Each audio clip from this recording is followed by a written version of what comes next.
So we'll do another one from the top. Let me silence this thing. I thought it was going to pick up on the mic because I thought it was in my pocket. I got too good at hearing. Huh? You heard me. Hey, Tom Britt here at the St. Simon Festival, which for 363 days a year, it's a church, it's a school. But for the next 3 days, for tonight, tomorrow night, and Saturday, it's the St. Simon Festival, which in my opinion is the kickoff of summer. I think everybody in the Geist community would agree. This is the place to come when school's out and the party's ready to get on for the summer. And the St. Simon Festival is headed up for the last however many years, 10 years or so, by Phil Squier and Mr. Frederick here. Guys, thank you for coming on. And thanks for all your hard work. You don't have to act all stiff on me. Thank you. How long have you guys been doing this? You guys are like a tag team duo doing this festival. How long have you guys been working together on this? This is our 6th year as co-chairs. 6th year. And how did you get into the festival? How did you kind of bubble up to kind of co-chair this thing? Somebody manipulated and lied to us about how much work there would be. Well, at least you're honest. And so how did you get into this, Chris? I mean, do you remember how you got in? Yeah, well, we've been, since 1997, we started the first festival out here, and it was a much different event. And been working out here and volunteering with all these great people here at St. Simon, and it just has gone on and on and on. And Phil and I stepped in as co-chair 6 years ago, and it's become this really cool event that we're really proud of, and really like a lot of the community to come and enjoy all the festivities and fellowship. Now, we're parishioners, of course, and we've been coming to this festival probably for about, well, for the last 10 or 12 years. This thing every year gets a little bit bigger, a little bit better. Some of the things you've added in the last couple of years, like the tent and some security things you guys have added, has really added to the event, don't you think? Yes. Would you like to elaborate on that, Phil? I mean, well, let's talk about the security for one. I mean, one of the things you guys added last year, which I thought was a nice addition, was putting in a gate, actually having people come in through one entrance, not sneaking in the sides and coming from everywhere. It really helps you keep control of the crowd and also just make sure everybody's more safe, right? Correct. That's been probably the biggest thing that we've done in the whole 6 years that we've been running it, is decided to put up the fence and have one entrance point. It took care of all of our security problems. There's nobody allowed in with any outside beverages or backpacks, so young people that are going to cause a little trouble are staying away because there's no trouble to be had because they can't get anything in. And then there is an entrance fee of $10, but it's really, you pay $10 and you get $10 worth of food and game tickets. So everybody that's a legitimate customer is really not paying to get in.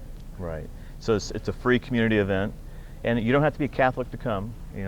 Contrary to popular belief, you don't have let Protestants in. You let the Lutherans across the street can come over. Amish can come if they want to come. All right? are welcome, absolutely. All are welcome. Come and join the fun. And about Chris, how many people do you think show up this thing? I mean, it's hard to count, but any count? We've never really been able to put a census on it, but we'd have to estimate probably about 20 to 30,000 people over a 3-day period. And talk about your sponsors. I see a lot of banners as I came up here.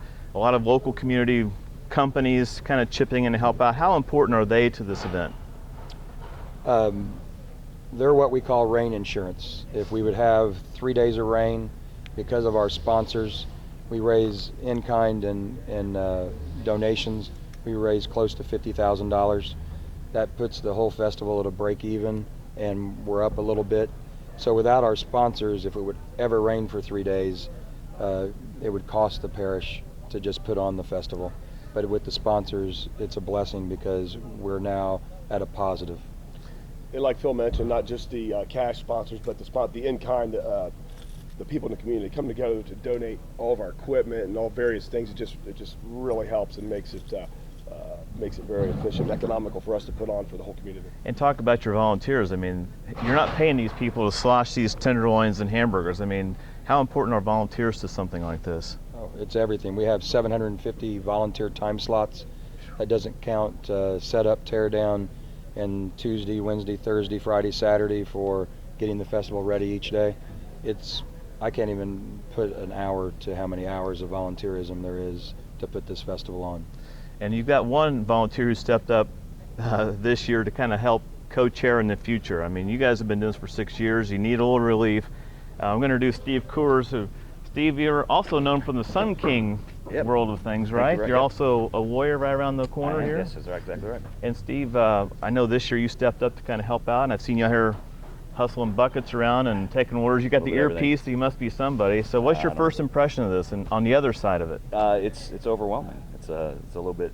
Well, I know it's a lot more than we were told. I think. Phil Were you mentioned- suckered too? I was manipulated into this, absolutely.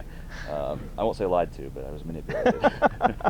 Your arm was bent just a hair. Yeah, just a little bit, right. And so what's been your first impression? I mean, you've been on the other side of it now, and you're seeing all the planning and all the volunteers and just the squadrons of people it takes to Yep. put this thing on. That- First impressions of that. That's really what it is. It's getting enough people here to do stuff, get things ready. Set up on Saturday was kind of amazing to go through all that, see how many people show up, just donate their time. It's quite amazing. So, and then just the last couple of days, it's been doing the same thing, just getting the right people here.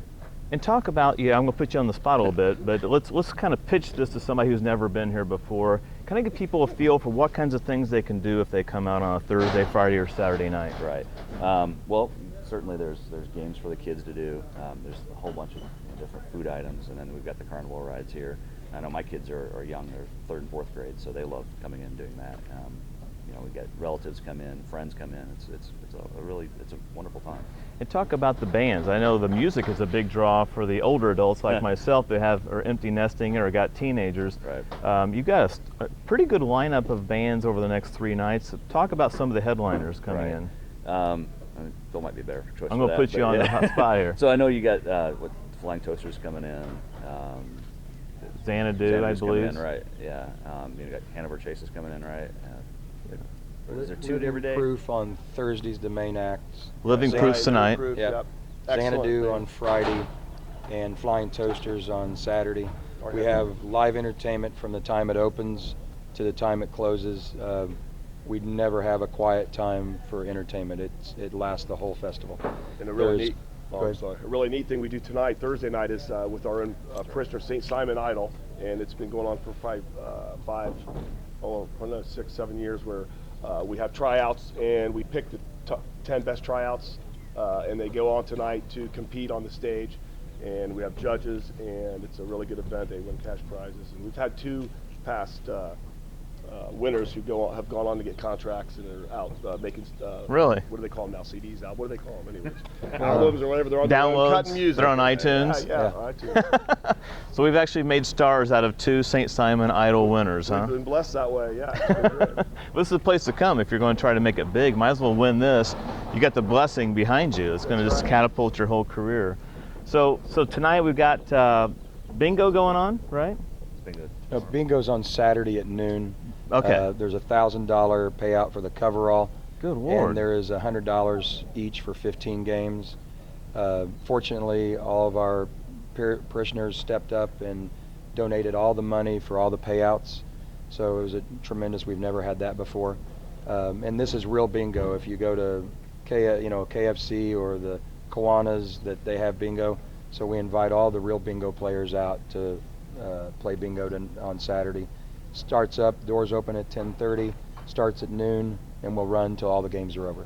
Goodness. And what about the casino room? Isn't that open the whole Yes. time, right? Yes. Yep, starts Every every evening. night, 7 o'clock, and goes till close.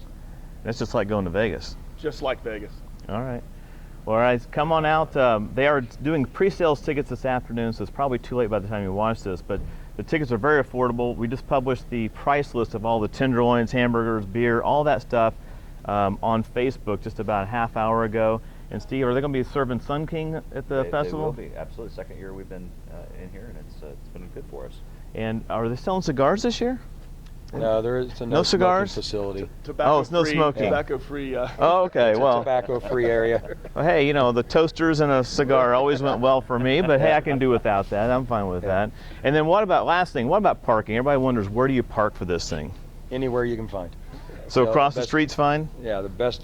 Anywhere you can find. Lincoln Square closes at 3. Yep. Well, all of the, Amy Beverland, there's parking over there. Marsh is generous. That whole place is good. The Lincoln Square parking lot, the Lutherans let us park. Everybody that surrounds this place is nothing but generous with everything they let us do. It's just fantastic. And I do want to say too, because I don't want to hurt the zinc distributing, but there is Right. Budweiser. Good. All the Budweiser products are out here too. The zincs go to the church also, and they've always been just a tremendous help for this festival. Yeah, there's a lot of moving parts to this, and if you come out and you experience it, you know, like I have for the last 10 or 12 years, I mean, you really see all the inner workings of all the people that you know from church. You see all these volunteers out here working, a lot of red shirts. So wherever the shirt du jour is this year, I think it's white this year, No, right? it's actually good. It's charcoal gray. Charcoal gray. Oh, she's got I one have newer this one. is a Yeah. past year. This is the Everybody's got past shirts Yeah. on. 2011. I Yeah. do want to take the time to thank all the volunteers, especially this year. We've had the 7th and 8th graders and all the kids of St. Simon Church and School have stepped up to help volunteer in a way that they've never done before. Mr. Gibson with the service hours, he's in charge of it, kind of took that under his wing and gave us a lot of help. And thank Donovan Yarnell, the principal, that is really behind the festival. So we just really want to reach out to just not the adult volunteers, but all the kids too. It's a family affair for Yes, it sure. is.